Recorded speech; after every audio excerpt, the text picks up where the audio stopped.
Fresno holds more than grapes and sunshine. It holds stories the dead still whisper. From deserted hangars where tools rattle on their own, to cathedrals where a choir is heard, though no one is singing, these are the top 15 most haunted places in Fresno. And tonight we'll walk through the first third of that list. Expect history, heartbreak, and sightings reported by locals and investigators.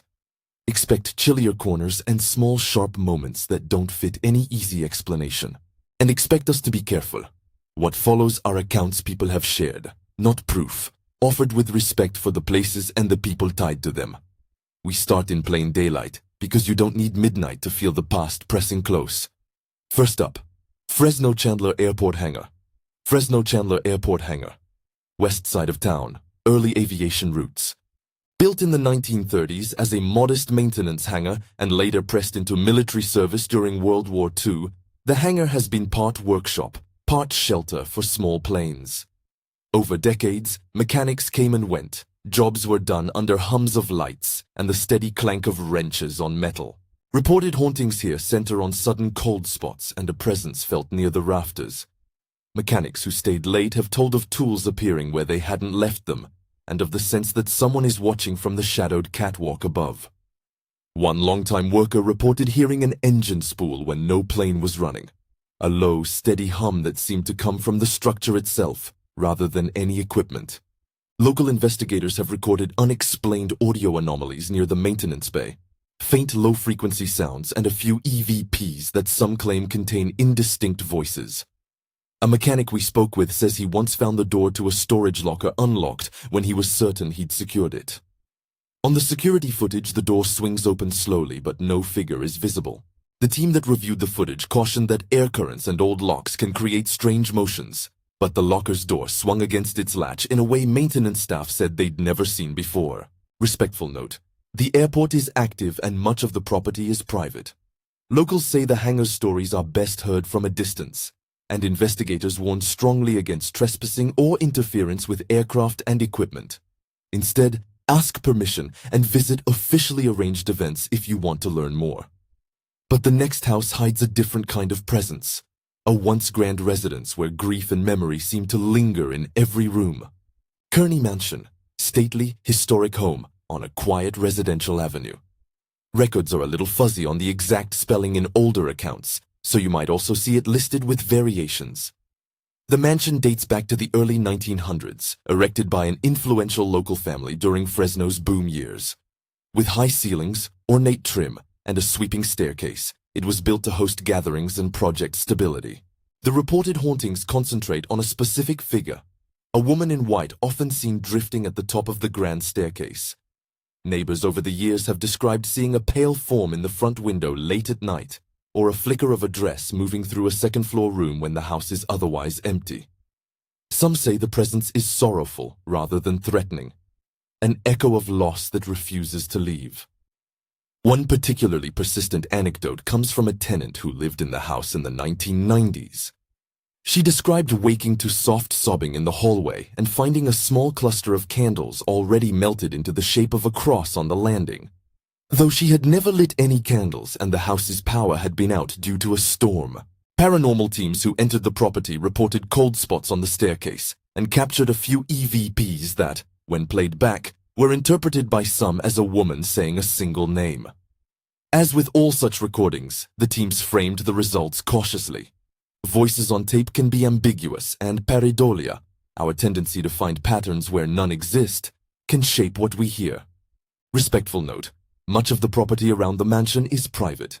If you visit the neighborhood, be mindful of residents and avoid approaching private doors or windows after dark. From private parlor to a place of worship, our next stop is quieter, yet somehow louder in its reports. St. John's Cathedral, downtown Gothic revival sanctuary. Built in the late 19th to early 20th century and expanded across decades, the cathedral has long been a spiritual center for the community. The building's stone walls have known baptisms, funerals, and decades of Sunday congregations. The haunting stories here tie to the choir loft and the pipe organ. Choir members and staff have reported hearing singing when no rehearsal was scheduled, and one former chorister, she asked to be called Anna in local accounts, says a clear angelic soprano has been heard joining the choir during late evening practices when only a few people remain. Other accounts mention organ pipes playing notes by themselves and lights that dim or flicker in the sanctuary without electrical cause. An oft-told anecdote comes from a volunteer who locked up after an evening service and heard the faint hum of choir voices drifting from the nave. They turned back to find the sanctuary empty. The audio recording they made later captured only a low ambient noise, but two separate parishioners claimed they felt the temperature drop sharply near the altar that night. The cathedral staff are careful to interpret these stories as part of the building's history and encourage reverence. They emphasize maintenance issues and complacent wiring as possible mundane explanations for lights and sound. Respectful note, this is an active house of worship. Visitors should attend services or scheduled tours rather than attempting late-night exploration. The cathedral asks that curiosity be tempered with respect during events and quiet hours. Next, we step backstage into places where performance and tragedy meet. Roosevelt High School Auditorium, classic school stage haunt. Roosevelt's auditorium has hosted decades of high school plays, assemblies, and community theater. The theater was built mid-20th century and has been the setting for both teenage triumphs and small disasters, the kind of place where intense emotions happen under footlights. Reports center on sensations in the wings and backstage. Theater techs have said light rigs move on their own, and that props sometimes shift position between rehearsals. There are accounts of a young actress, a drama student in stories that have passed down through alumni circles, who is seen in an empty dressing room, her reflection lingering when mirrors should be showing only empty stalls. One former drama teacher claimed that during a late rehearsal, a spotlight would not stay fixed, swinging just enough to hit the same spot on stage that used to be a favorite for solos. Several students later said they felt someone watching from the catwalk. A local paranormal group caught a sudden temperature drop in the wings on infrared and recorded a brief EVP that they interpreted as a whisper. Remember me. The group stressed the need for caution and said that old theater buildings often have drafts and faulty rigging that could explain some phenomena, but the timing of the cold spot, right before a practiced monologue, left many uneasy. Respectful note, school property is private, and the building still serves regular events. Any exploration should be coordinated with school officials. The stories here are tied to youthful memory. They deserve sensitivity, not sensationalism. From high school drama to a house that became a museum, our next stop offers artifacts and an unsettling hush. Moo Home Museum, historic home turned local museum. This house, now a museum preserving local artifacts and domestic life of an earlier era, was built in the early 20th century. Rooms preserved with period furniture and glass displays attract history buffs and school groups. Reported hauntings at the Moo home focus on a feeling of being watched among the exhibits. Docents have noted that glass cases sometimes fog internally overnight when humidity control seems steady, and some visitors swear they felt a hand graze their arm near a child's toy display when no one else was close by. One volunteer reported that a mannequin in an upstairs bedroom, dressed in a period gown, abruptly turned its head between showings, though security footage showed no staff in the room at that time.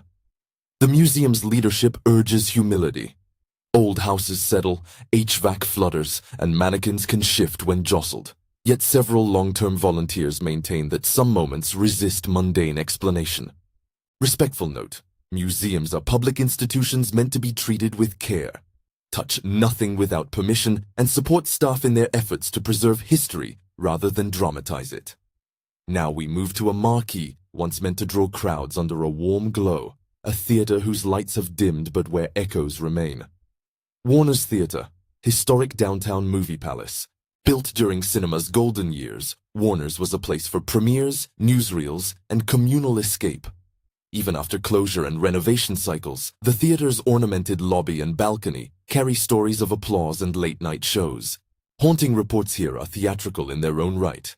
Stage lights flickering between showings, a shadowy figure seen crossing the orchestra pit, phantom applause after a long-ago film finale. Staff working overnight restorations have described hearing a partner call their name when they were alone, or a child's laughter in the balcony when no tours were scheduled. One film archivist described reviewing security plates where a seat in the balcony appeared to depress as if someone had just sat, while no one was on camera. Local investigators who used thermal cameras noted a cool, human-shaped reading near the aisle during a closed-door exploration, though they emphasized that HVAC and drafts can affect readings. Respectful note: these are public and often historically preserved sites. Renovation crews and staff request that visitors heed posted hours and safety instructions. Preservation takes priority over curiosity. From the theater's darkened seats, we step into a place that literally remembers births and deaths. Washington Colony Cemetery, one of Fresno's oldest burial grounds. Cemeteries house decades of local history. Washington Colony began taking interments in the 19th century and contains headstones that track the community's growth, epidemics, and families' losses. The kinds of accounts here are familiar: figures seen moving between stones, a sense of being followed along certain paths, and the feeling that the air is thicker around particular graves. One recurring description is of a black lady seen crossing the east end of the cemetery at dusk, described differently by different people, but consistently noted. A family visiting a relative's plot reported having their keys taken from a pocket and placed on a nearby headstone by someone unseen. They found the keys warm as if recently handled. Local graveyard caretakers say that wind and animals can move items, yet the pattern of these reports has given rise to traditions. A few stones are left undisturbed because families insist on leaving offerings. Respectful note: cemeteries are sacred spaces. Visitors should show reverence, not thrill-seeking. No trespassing after hours, no disturbing graves or markers. The stories here are bound to mourning and memory. Treat them with care. Walking from solemn stones to quiet stacks of books, our next stop may surprise you. Fresno County Central Library, knowledge by daylight, whispers after dark. The library opened mid-century and grew with the city. Its reading rooms have hosted study sessions, community meetings, and the occasional late-night student cramming for finals. Strange occurrences here include reports of whispering among stacks where no one is visible, books that fall from shelves with no clear cause, and the feeling that a presence sits in certain armchairs long after closing. Some patrons claim to have heard footsteps in the mezzanine when no one else was in the building, and others report lights cycling in the genealogy room. A librarian once found a set of handprints on a second-floor railing that appeared during a weekend when the building was closed for maintenance. Security footage showed no one in that area, according to the staff who reported it. Paranormal investigators have described low-level EMF fluctuations during overnight recording sessions, but they note that electrical systems in old libraries can produce anomalies. Respectful note: the library is a public resource. If you're curious, attend public events or ask staff about the building's history. Don't attempt after-hours investigations or disrupt patrons. Up next is a residence that commands attention for its age and the stories that cling to it. Crayoft House, large Victorian-era home with whispered history. This imposing house, sometimes spelled various ways in older sources, dates to the turn of the 20th century and has changed hands many times. Its wood-paneled rooms and narrow hallways make it the sort of place where small sounds carry and memories collect. Reported phenomena include the sighting of a mourning widow figure on the second-floor landing and doors that latch and unlatch themselves.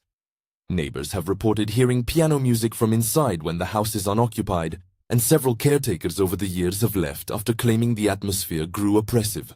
One cleaning crew member said that an old photograph of a family that had hung in the parlor fell to the floor, face down, and when she picked it up, the back contained a scribbled name nobody could read, though aging and peeling could explain the ink. A small local paranormal team captured a faint EVP that some thought contained a child's voice singing, but they emphasized the need for corroboration and warned that ambient noise can be misleading. Respectful note: private residences deserve privacy. Even when a house is historic, property rights apply. Do not trespass. If you're researching these places, rely on documented tours or homeowners who welcome visitors. We've moved from hangars to mansions, churches to theaters, cemeteries to libraries. Each place keeps its own kind of quiet, the kind that can be respectful memory, unresolved sorrow, or something that resists neat explanation. But the list doesn't end here. Ahead lies a building known for packed audiences and the loud silence after the final bow. a place where the applause has sometimes been replaced by something else entirely. We'll step into that auditorium next, but first take a breath. The stories are only going to get denser from here. If these local ghost stories are your kind of curiosity, like and subscribe. We share more Fresno tales every week. And remember, if you explore, do it legally and respectfully. Private property is private, and cemeteries and houses are places of memory, not playgrounds for thrill-seeking. Fresno Memorial Auditorium, city landmark with a history of performances and reported presences. Built as a civic venue in the first half of the 20th century, the auditorium has hosted speakers, concerts, and community events for generations. The architecture, with its proscenium stage and hidden catwalks, makes it an ideal setting for theatrical legend. Stories here center on backstage figures and phantom performers. Stagehands have reported a presence moving across the boards during intermission, and some performers say a cold draft will sweep across the stage at emotionally charged moments, as if someone unseen is listening. Several accounts mention an old house manager who used to be strict about rehearsals. Employees have reported feeling overseen by a stern presence that insists on order, even when the room is empty. A touring crew once found that a set piece had been moved slightly between load-ins, enough to unsettle their carefully planned blocking. Security footage captured the set piece in its original position overnight. By morning, it sat angled just so. Local investigators recorded a sequence of EVPs during a closed-door session that some interpreted as the word quiet, uttered in a time-bent cadence. The investigation group stressed the importance of mechanical explanations, HVAC cycles, stage machinery, but also admitted the timing and feelings reported by multiple witnesses were hard to dismiss entirely. Respectful note: the auditorium is an active public space. Tours and events are the proper way to experience it. Do not attempt to access restricted areas or climb into catwalks for thrills. Across the city, not far from the auditorium, lies a burial ground that marks more recent loss. Belmont Cemetery, a resting place with its own quiet legends. Belmont serves as one of Fresno's larger municipal cemeteries. Headstones tell of car accidents, illness, and lives cut short. The kinds of stories that echo when visitors speak of the spot. There are recurring reports of vehicles stalling suddenly at the cemetery's entrance, unexplained mists forming over particular rows of graves, and apparitions seen walking between plots at twilight. Groundskeepers have found fresh bouquets left at stones with no trace of who placed them, and once reported a pushcart used for maintenance being found overturned, though no one had been in the area. One maintenance worker told of seeing a woman in period dress kneel by a grave and then vanish when he approached. He later learned the grave belonged to a family that once lived nearby and had lost a young child in the 1930s. As with other cemeteries, caretakers urge respect, leave flowers, not footprints, and follow posted rules. Respectful note: cemeteries are public but sacred. Do not trespass after hours. Many of the stories here are tied to grief. That is not entertainment. Honor the dead and the wishes of families.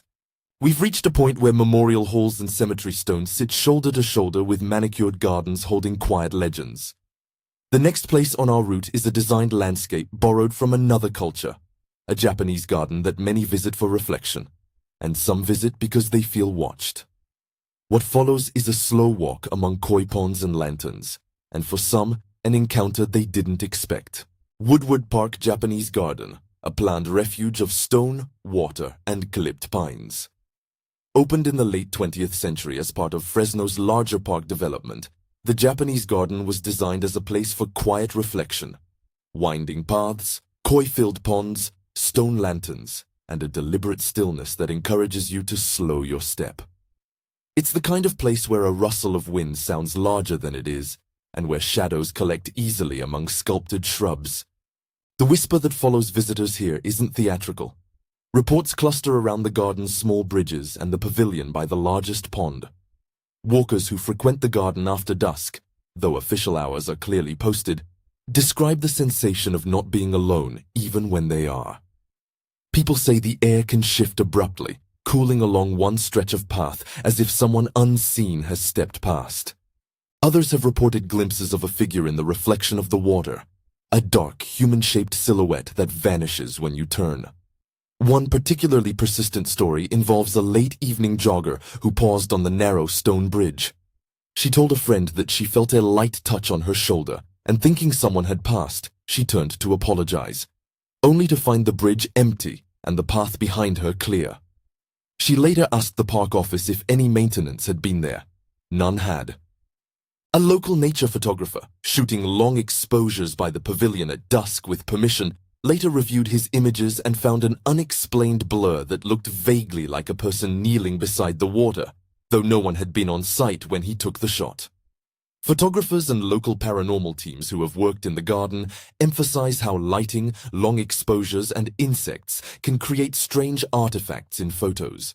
Still, multiple visitors describe similar moments of being observed, and for a place built around silence, that sensation leaves an outsized impression.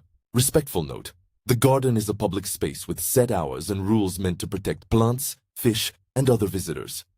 Many of the reported encounters involve people who were there legally. Nonetheless, the garden isn't a stage for after-hours exploration. If you visit, do so during posted times and treat the space with the calm it was meant to hold. You might expect that an open, well-maintained park would be poor soil for ghost stories. But sometimes the most unsettling things happen in broad daylight. From a garden's reflective calm, we now turn to a school whose own halls have carried generations of voices, and a few stories that refuse to fade. Fresno High School, one of the city's oldest public schools with a long haul of alumni. Established in the early 20th century, Fresno High has educated generations. Its corridors and classrooms are layered with decades of graduation photos, plaques, and the echo of footsteps from students past. Buildings this old naturally take on a character. The creak of stairwells, the far-off hum of ancient boilers, the smell of varnished wood in trophy cases. Haunting reports here often appear in the context of late-night events, rehearsals, staff meetings, or the handful of custodians who tidy after hours. People say that certain lockers, untouched for years, emit the smell of cigarette smoke even when none of the staff smoke on campus. Others report seeing a boy in old-style clothing, a second-hand memory of a student from an earlier century, crossing the quad or peering into an empty classroom. The auditorium at Fresno High, a smaller cousin to the civic auditorium we visited earlier, has its own lore. A lone light switching on during the dead of night, or the feeling of someone settling into a seat behind you during after-school practices. A memorable anecdote comes from a custodian who worked overnight during the holidays. He reported that, while vacuuming a third-floor corridor, he heard the clear, distinct sound of laughter coming from an adjacent room where the school store had been closed and empty. He checked the security logs and found no entries. The school's cameras that night reportedly showed a brief flicker in the hallway, but no figure. Former students, when told about the story, pointed to an alumnus who died young in the 1940s and said several teachers over the decades claimed to have felt a presence near his old classroom. Some local historians caution that memory and school folklore conspire to create these patterns. When a place has been part of so many lives, stories accumulate like dust. Respectful note: Fresno High is an operating school. Access is restricted to students, staff, and permitted visitors. If you're curious about its history, check alumni events or public archives rather than attempting after-hours entry. The history here is lived by people who still come through those doors.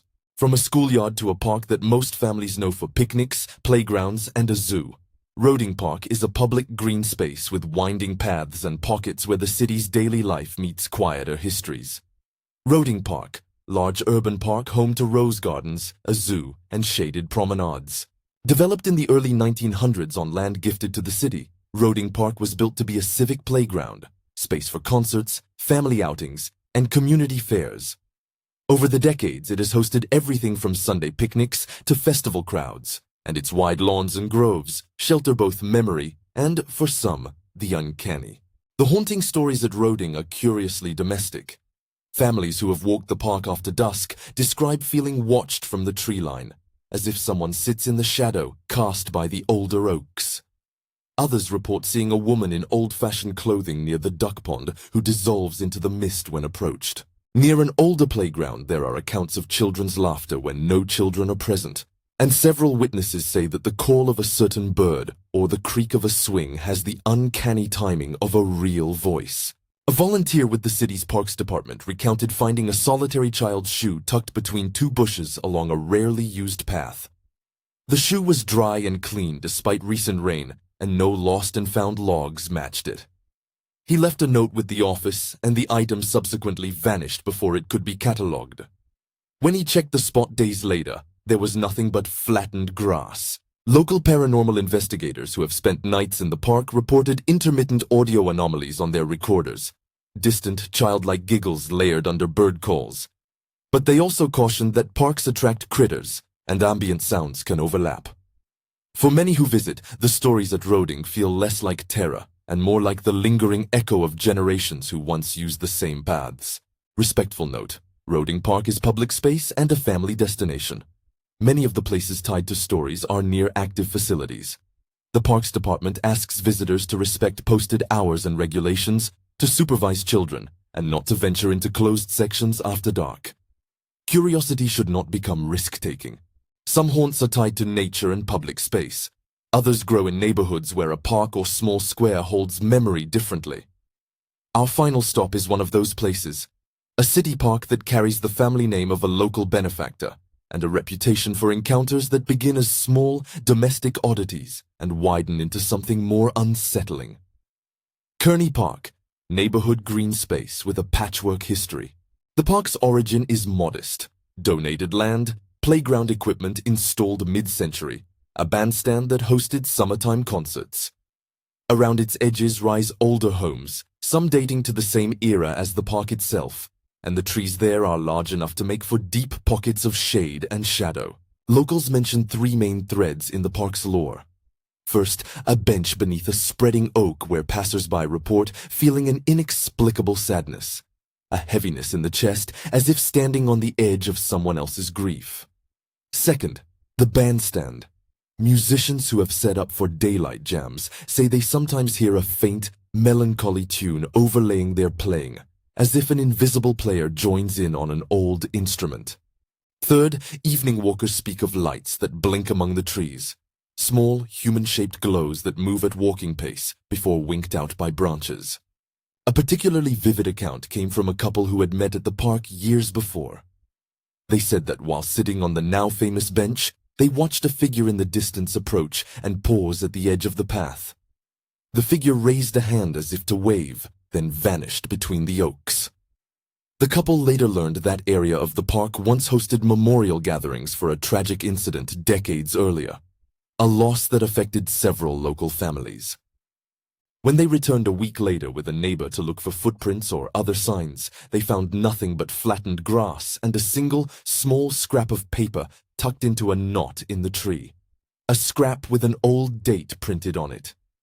Neighborhood elders told them that small offerings were sometimes left informally for those who mourned, and that the park had always held a quiet, private history. Respectful note: Kearney Park is public but intimate. The city encourages people to use its spaces for normal community life and cautions against using the park for overnight vigils or unauthorized investigations. The stories here are woven with local grief and memory. Approach them with thoughtfulness rather than spectacle. We've walked through ponds and playgrounds, crossed schoolyards and chapel thresholds. Each location has its own tone: the mechanical hum of an airport hangar, the hush of a cathedral, the backstage chill of an auditorium. What ties them together is this: a community's past does not always stay neatly in the past. Sometimes it returns as a sound, a sudden drop in air, a photo that doesn't seem to match the time it was taken. Sometimes it returns as a feeling, and sometimes it returns as an object left in a place where it shouldn't be. Before we close, it's worth circling back to something we noticed as we moved from site to site. The kinds of encounters reported in Fresno vary as widely as the places themselves. In industrial spaces like hangars, people note mechanical anomalies and footsteps without origin. In houses and museums, it's the intimate: candles lit by no one, a mannequin that moves.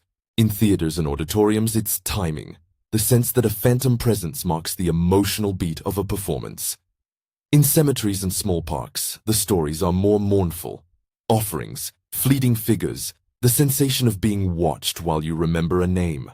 Across all of these, the pattern is the same: A mixture of material evidence, a recording, a photograph, a shifted prop, and something harder to pin down. A human reaction of unease, of being held in the attention of an absent person. A note on evidence and how to treat it. Where we mentioned EVPs, thermal images, or security plates that appeared to show motion, we used the language of those who recorded them. Investigators reported, locals claim, witnesses said.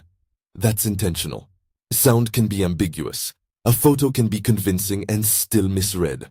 Thermal cameras pick up heat signatures that might belong to drafts, animals, or electrical systems. We don't present these things as proof. Instead, they're pieces of a larger pattern. Experiences that have been meaningful for those who had them, and strange enough that the stories endure. Another note on safety and respect. Across Fresno, many of the most compelling stories take place in spaces that are private, fragile, or sacred. Museums have artifacts that could be damaged. Churches host worship and require sanctity. School buildings and airport hangars serve living functions where unauthorized entry can be dangerous. We cannot stress this enough. Do not trespass. If a place is closed or marked private, the right way to learn more is through official tours, contacting caretakers, or attending public events. Respect families' wishes at cemeteries. Honor the labor of those who maintain these places. Curiosity does not justify putting people or yourself at risk. Why do these stories stick? Perhaps because Fresno is a place of layered transitions. Agricultural towns becoming cities, industries waxing and waning, families whose histories stretch back generations. Buildings collect those transitions. They keep the evidence of joy and sorrow, a program from a long-ago recital, a child's marble tucked in a ditch, a plaque commemorating a life cut short. When we step into those spaces, we step close to those lives. Whether what people encounter is the literal presence of the past, an echo of community memory, or the human mind finding pattern in noise depends on your interpretation. What we can say with confidence is this: these stories matter. They are part of Fresno's living history, and they deserve to be treated with thoughtfulness. If you've listened this far, you might have a favorite on the list. Maybe it's the hush of St. John's Cathedral, the backstage chill at Fresno Memorial Auditorium, or the solitary bench at Kearney Park. Maybe it's a place we didn't include that you know well. Share your experience in the comments. Tell us which Fresno haunt gave you chills, and why. We're careful to present these accounts with respect. Your memories add important texture to the public record. Like, subscribe, and if you want more, tell us which nearby town we should explore next for local ghost stories. We'll keep walking these streets, asking the neighbors, listening to what the city remembers. For now, remember this last quiet thought. Places hold what was given to them: grief, joy, routine. And sometimes, if you stand still in the right spot at the right time, you can feel those histories brush past you like a cool hand.